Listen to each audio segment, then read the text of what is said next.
These instructions guide you through a 1-minute mindfulness meditation practice to be done anytime, any place.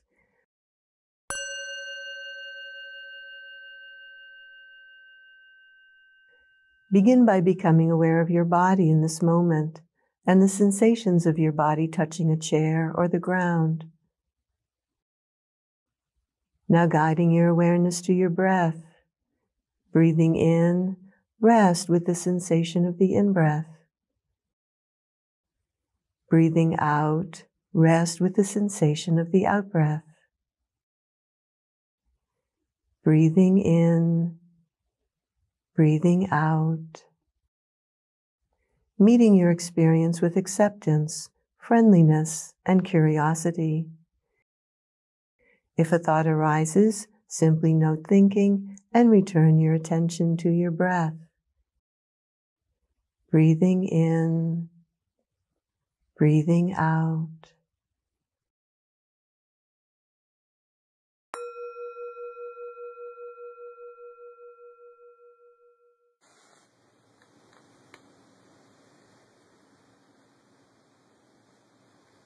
What did Jesus say? Good morning, everyone! This week in Collective Worship, our theme is trust. This is a chair. Legs. This is a bag of donuts. Yum. Meet John. Let's talk about trust. When you trust someone, you believe they'll do what they say they'll do, or they are who they say they are. You trust or have faith that they're telling you the truth. Here's another example of trust.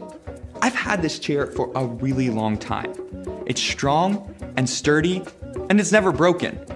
Whenever I sit in this chair, it holds me up and I don't fall. So I trust that if I sit in it right now, it'll hold me. Or here's another example.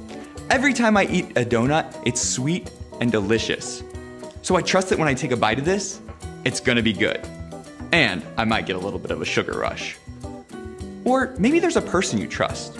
Maybe there's a person who always shows up when they say they will, or they say they love you, and then act like they love you. So you trust them.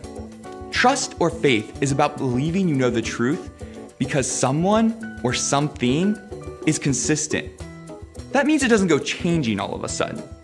So if we're talking about God, trusting Him looks like believing He is who He says He is. And God calls Himself a lot of different things, like good, strong, kind, loving, our Father, holy, wise, generous, forgiving, and lots more. So when we trust God, we believe Him when He says He cares for us. We believe Him when He says He has a plan for us. We believe Him when He says He forgives us. We believe Him when He says we can talk with Him. We believe Him when He says He is good. We believe Him when He says He is always with us. It takes time to build trust, but the good news is God has always and will always be the same. No matter what, God is trustworthy.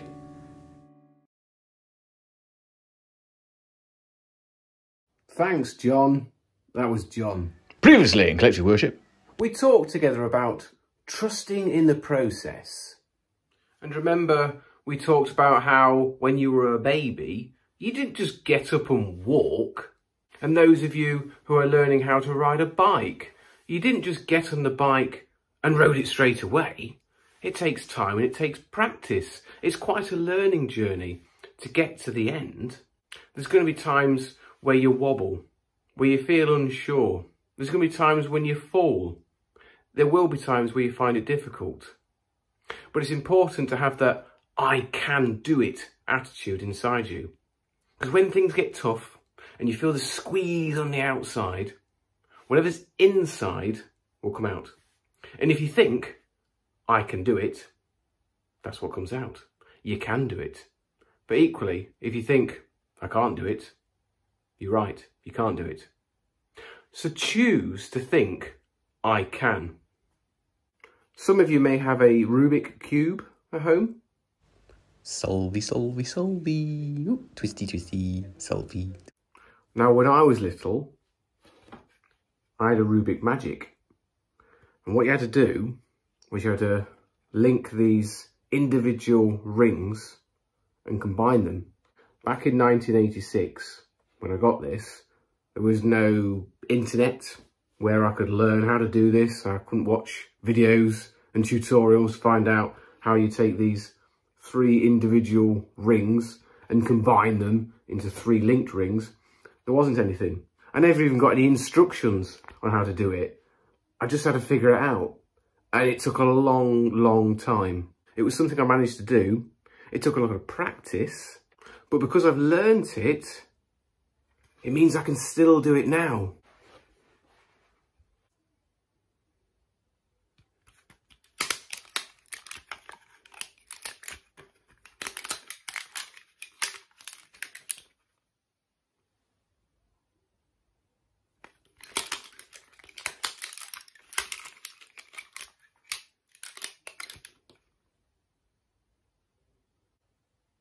And because I've learnt it, I can do it with my eyes closed. Ready?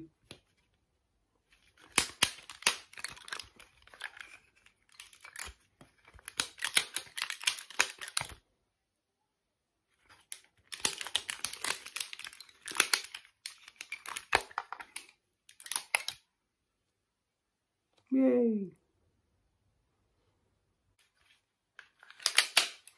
Trust in the process. Here's the story of Job from the Bible. Job trusts God. About the time that Abraham lived, there was a man named Job. He was a good person who was kind to others.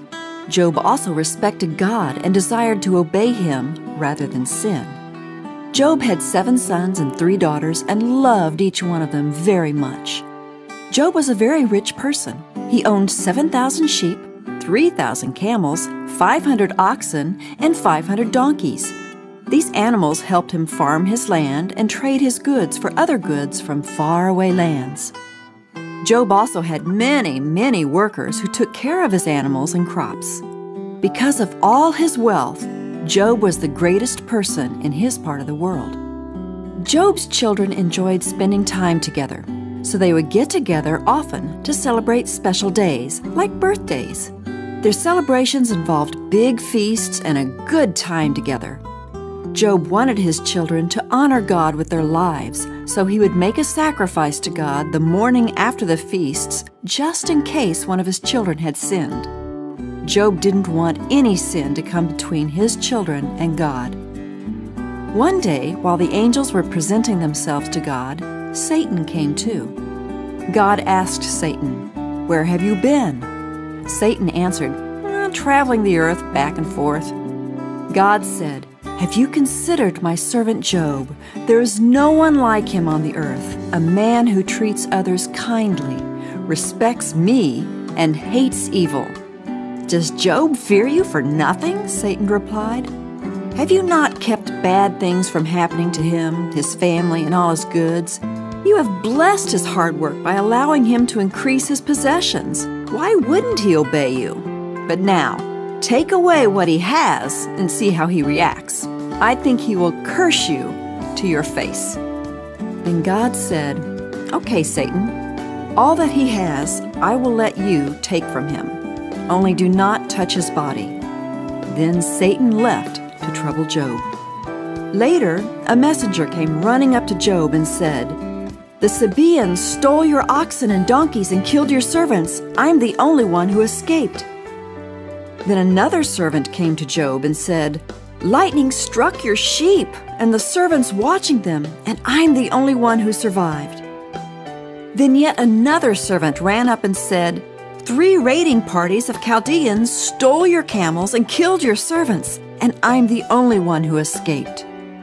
Still another servant hurried up to Job and said, "A strong wind struck the house where your sons and daughters were feasting, killing them all. I'm the only one who survived." Then Job stood up, tore his robe, shaved his head, fell to the ground, and worshipped God. He said, "I didn't have anything when I came into this world, and I can't take anything with me when I die. The Lord gave me a lot, and the Lord has taken it away. But God is still good and right. Blessed be the name of the Lord.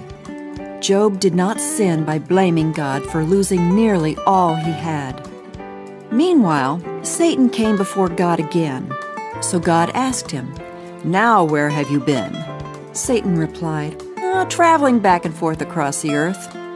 Then the Lord said to Satan, "Have you considered my servant Job, that there is none like him on the earth, a kind and good person who respects me and hates evil?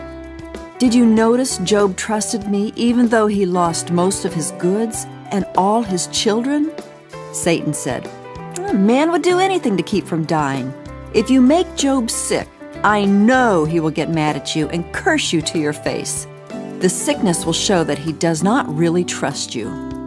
The Lord said, "Okay, you have my permission to make Job sick, but the sickness cannot be so bad that it kills him." So Satan left and made Job sick with painful sores over his whole body from head to toe. Job was in constant pain and misery. Nothing he could do made him feel better. Finally, Job went outside his city and sat on a pile of ashes to show how much sorrow he felt. There he picked up pieces of broken pottery to scrape his skin to try to stop the terrible itching he felt. Job's wife blamed God for her husband's problems. She came to Job and asked, "Do you still trust God? Curse him for allowing all these bad things to happen to you, and then die. Your life isn't worth living anymore." But Job said to his wife, "What you are telling me to do is foolish. Should we accept good things from God and not bad?" While Job sat on the ash pile scraping his sores, he did not say a single bad word against God. He believed that God is always good and always does what is right. We can trust God too. No matter what happens to us, God is always good.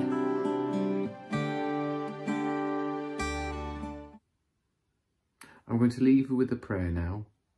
And this prayer has been shared to us from Valerie, who lives all the way in America.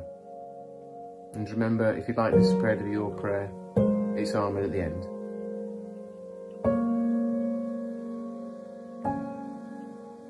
A Prayer for Trust by Ron Moore. Trust in the Lord with all your heart, and lean not on your own understanding. Proverbs 3:5. On one hand, we know that God's promises are true. On the other hand, we know that our challenges are real. Sometimes it's so hard to see how these two things can work together. That's what the psalmist was struggling with in this portion of his writing. God had promised that King David's line would last as long as the heavens endure. God said, "I will maintain my love to him forever, and my covenant with him will never fail." However, here it seemed that God had rejected and renounced the promise. Enemies had come and reduced his strongholds to ruins. How could God's promised faithfulness to his people be possible when it seemed that God had not supported them when they needed him most? This apparent conflict is something we still struggle with today. When illness strikes, discouragement hits, the unwanted divorce occurs, the job goes away, we have to make a move. Again. We wonder if God has not supported us in our battles. Let's be honest, some days it may feel like that, but God never leaves us. He is always at work behind the scenes, weaving a beautiful masterpiece. Someday it will all make sense. Today we continue to trust in the midst of our questions. Someday it will all make sense. Today we continue to trust in the midst of our questions. Father, sometimes it does feel that you have left us in the battle. We know that you are with us, but so are our feelings of aloneness.